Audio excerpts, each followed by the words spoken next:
Good morning, this is India Walton. It is my pleasure to meet you today. I am introducing India Walton to all of you. She is the Democratic nominee for the city election in the city of Buffalo. Hello, how are you doing? I'm good. How are you? Thank you for coming to see me this morning. Thank you so much. So I think like even most of the questions so far, I won't take much time. My very first question is lots of Bangladeshi people living in Buffalo, almost 40 to 50,000 people. You have like set the plan for the Bangladeshi community people. Like I heard in the news that you will cut the budget for police. I want to tell this Bangladeshi people are afraid that you are cutting the budget for the police. They think that the violence in the city of Buffalo is increasing. If you cut the budget, how will it work? Will you please explain your thoughts on this, please? I'd be happy to, and thank you for that question. I'll start by saying the U.S. Census data has shown an increase in the population in Buffalo for the first time in 70 years, and I know that it is because members of the Bangladeshi community are coming here, improving our neighborhoods, and I want you to feel safe. I want to feel safe. I live in Buffalo. So when we talk about the police budget, I've lived in Buffalo my whole life. The budget is as high as it's ever been, and crime is still up. So when we say that we're going to cut the budget, it doesn't mean that we're necessarily cutting the police budget. It means that we are going to look at how overtime is being spent, right? Because we know that we're paying a lot of money for overtime, but crime is not going down. So how can we best use our resources and our money in ways that are going to actually reduce crime, right? How can we take money and improve infrastructure, make sure that our streets are well lit? How can we empower communities to have neighborhood watches and neighborhood patrols so that people who are watching out for one another actually know, value, and care for one another? So it's not about necessarily cutting the police budget, but making better use of the money so that we actually see that people feel and are safer and that we're seeing a reduction in crime. Thank you so much for answering my questions. My next question is Bangladeshi people are moving in Buffalo from New York City, from Michigan, from Boston, even from the Bangladesh. They are coming in Buffalo directly. Everybody wants their children to go to a good school. Like I heard that most Bangladeshi people saying that the schools, public schools in Buffalo is not good as in New York City. So what is your plan to make more charter school or to improve the education system in Buffalo? That's an interesting question you asked because just this morning when I was, before I came here, I was actually endorsed by several members of our Buffalo Board of Education, our school board. And the current administration takes really a hands-off approach with the Board of Education, but I'm really going to be hands-on. I'm going to have a liaison between the administration and the Board of Education to make sure that we are getting to the root causes of the challenges that we face in our education system. I'm a former school nurse. I used to work in the school, so what I do know is that our class sizes are too large, right? So how do we permanently reduce class sizes so students get more individual attention? We also have students who are experiencing a lot of community trauma. So how do we provide mental health services and counseling embedded within the school building and school day to address some of those things that are barriers to learning for a lot of our students?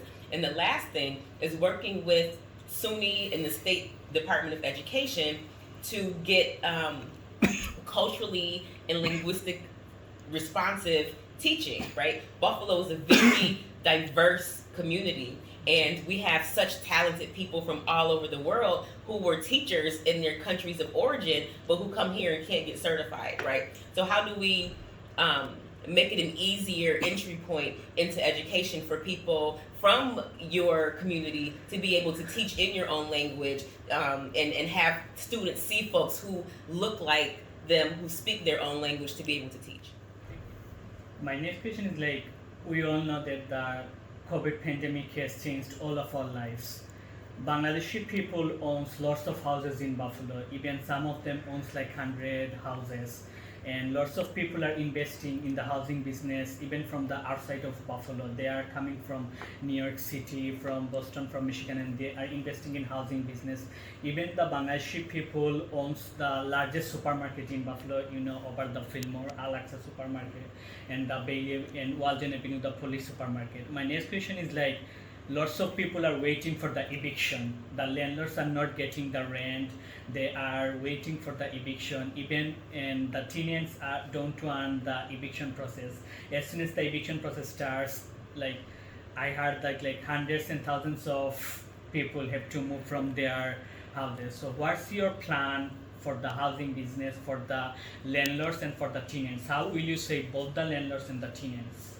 Well, there's currently a program that is supposed to provide relief for landlords and tenants, right? Rental assistance program or something. Right, and the issue is that the money is not getting out of the door. There's been millions of dollars allocated to provide relief for folks who are in arrears on their rents. So the first thing that we have to do is make sure that these programs are being administered efficiently and effectively, and that it's actually getting into the hands of the landlords and the tenants who need help the most.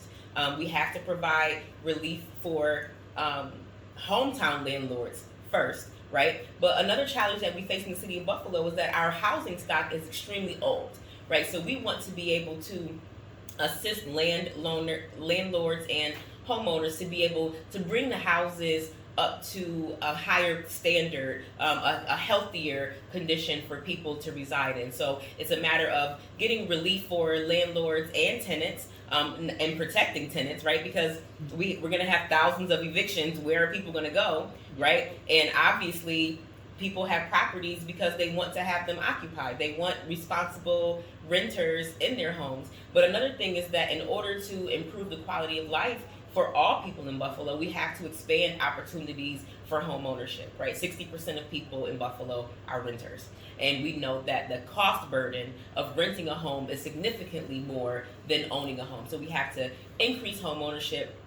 That is going to naturally reduce crime, improve our quality of lives, but also, allowing pathways to make sure that our housing stock is high quality, up to code, tackling our lead issues, making sure that houses are insulated and environmentally sustainable. So it's a multi-pronged approach that is going to benefit both small hometown landlords and renters in the end.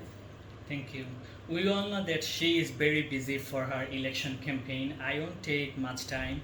My last question is like, do you have any special or different plan for Bangladeshi community people?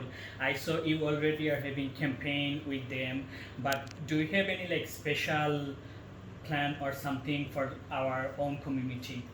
Yes, I'm very interested in pursuing this idea of community patrols. I know that safety is an issue, especially for Muslim Bangladeshi people when it's time to go to prayer very early in the morning sometimes. Or in the Friday during the Zuma prayer, they pray weekly. Like there are lots of mosques in Buffalo where the Muslims, especially the Bangladeshi, Pakistani, go to their weekly prayer in Friday. Almost 500 to 1,000 people pray at a time. There are like parking issues, the safety issues. So I want to like, if you like have a look at these issues, like all of us will be so much happy.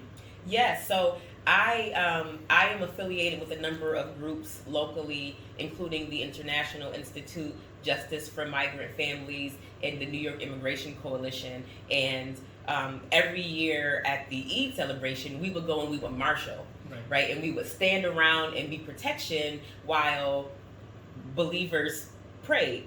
So I think that there is the potential to involve community members to provide safety for morning prayer, for Jumu'ah, so in ways that you don't have to necessarily have armed police, but there are folks, community members, to help direct traffic, to make sure you have safe passage, and to just kind of look out for the community so that you can worship in peace, like you deserve to. And not only the prayer, the Bangladeshi people are arranging like Eid fairs, the community fairs. Lots of community events are going like every day. So we want like safety. And thank you so much for giving me the opportunity